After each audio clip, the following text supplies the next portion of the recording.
আজ পরমাদ্য শ্রী শ্রী মা সারদা দেবীর শুভ পদার্পণ উৎসব উপলক্ষে বাগবাজার মায়ের বাড়িতে প্রচুর ভক্তের সমাগম হয়েছে। আজ থেকে 117 বছর আগে মা এই বাড়িতে পদার্পণ করেন। 1909 সালে 23শে মে মা এই বাড়িতে পদার্পণ করেন। দীর্ঘ 11 বছর মা এই বাড়িতে কাটিয়েছেন। মায়ের ওপরে ওই ঘরেতে মা ওখানে বসবাস করতেন। স্বামী সারদানন্দজি মহারাজ মায়ের উদ্দেশ্যে এই বাড়িটি নির্মাণ করেছিলেন। এছাড়াও এখানে উদ্বোধনী কার্যালয় করা হতো। মায়ের পদার্পণ দিবস উপলক্ষে এই লাড্ডু প্রসাদটা দিয়েছে।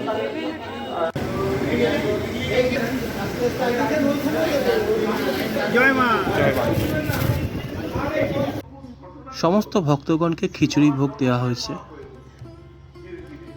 23শে মে মা পদার্পণ করলেও তিথি অনুযায়ী 18ই জুন 2026-এ পদার্পণ উৎসবটি পালন করা হচ্ছে। এটা হলো মা সারদার তোরণ গেট।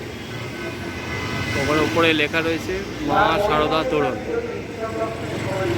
আর এই রাস্তা বাঁদিকে সোজা চলে যাচ্ছে হচ্ছে বাগবাজার মোড়। এখানে বাগবাজার মোড়, ওই মোড় থেকে হেঁটে এইদিকে চলে আসা যাবে। এই হচ্ছে তো এই গেট দিয়ে ভেতরে প্রবেশ করতে হবে।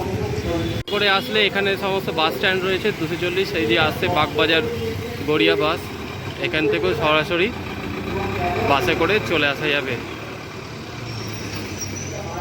মায়ের পদার্পণ দিবস উপলক্ষে বাগবাজারেতে এখানে ছোট ছোট ফুলের দোকান রয়েছে। এখান থেকে ফুল কিনে মায়ের কাছে ফুল অর্পণ করা যায়।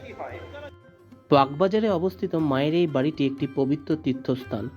স্বামী সারদানন্দজি মহারাজ তিনি এই বাড়িটি নির্মাণ করেছিলেন মূলত সারদা মায়ের থাকার জন্যে এবং উদ্বোধন পত্রিকার কার্যালয় হিসাবে।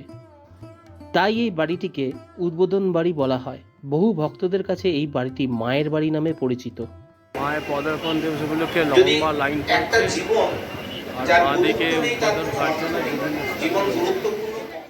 স্বামীজির ইচ্ছা ছিল মায়ের একটি নিজস্ব বাড়ি হোক।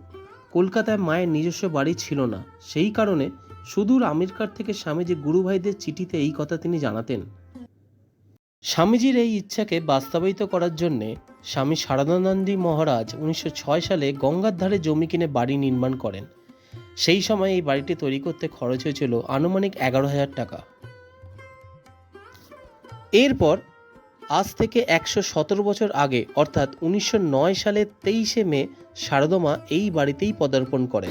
সুন্দর ঝাড়বাতি আর মায়ের গেটটি সুন্দরভাবে গেটটি সাজানো হয়েছে। আর এই দিনটিকেই প্রতি বছর শুভ পদার্পণ দিবস হিসেবে পালিত করা হয় এবং বহু ভক্তের সমাগম ঘটে এই দিনে। আজ থেকে 117 বছর আগে মা এই বাড়িতে পদার্পণ করেন। 1909 সালে 23শে মে মা এই বাড়িতে পদার্পণ করেন। দীর্ঘ 11 বছর মা এই বাড়িতে কাটিয়েছেন। মায়ের ওপরে ওই ঘরেতে মা ওখানে বসবাস করতেন। স্বামী সারদানন্দজি মহারাজ মায়ের উদ্দেশ্যে এই বাড়িটি নির্মাণ করেছিলেন। এছাড়াও এখানে উদ্বোধনী কার্যালয় করা হতো। শুভ পদার্পণ দিবস উপলক্ষে মায়ের এই ঘরটিকে সুন্দরভাবে সাজানো হয়েছে।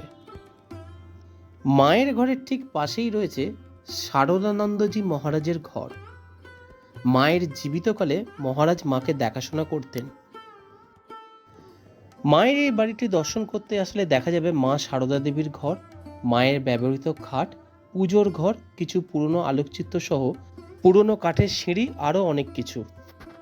দীর্ঘ 11 বছর বসবাস করেছিলেন মা সারদা দেবী। 1920 সালে 29শে জুলাই এই বাড়িতেই তিনি মহান সমাধি লাভ করেন। মায়ের এই বাড়িটি প্রতিদিন সকাল 6টা থেকে 11টা, এরপর বিকেল 4টে থেকে রাত্রির 8টা পর্যন্ত খোলা থাকে। প্রসাদের লাইন,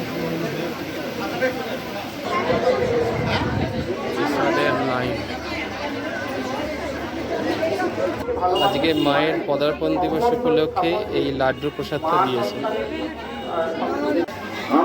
মায়ের ভোগ এই গলি নিয়ে বেরোচ্ছে।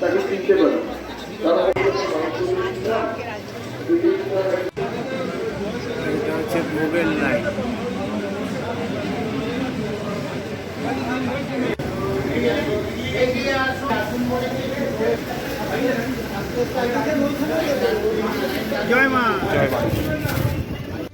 বাগবাজার মায়ের বাড়ি দর্শন করে নেওয়ার পর এখন আমরা বাগবাজার মায়ের ঘাটটি দর্শন করতে যাব।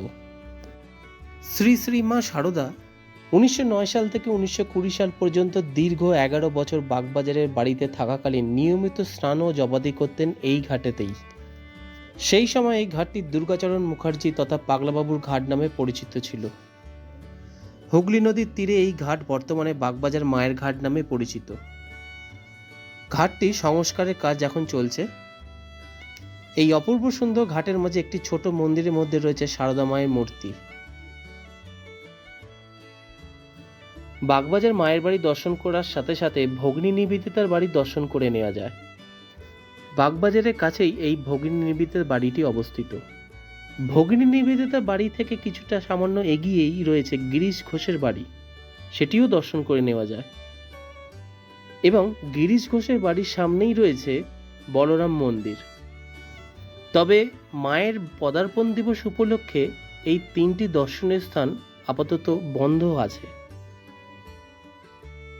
পদার্পণ দিবস উপলক্ষে সারা দিনব্যাপী বিভিন্ন অনুষ্ঠান কর্মসূচি এখানে রয়েছে।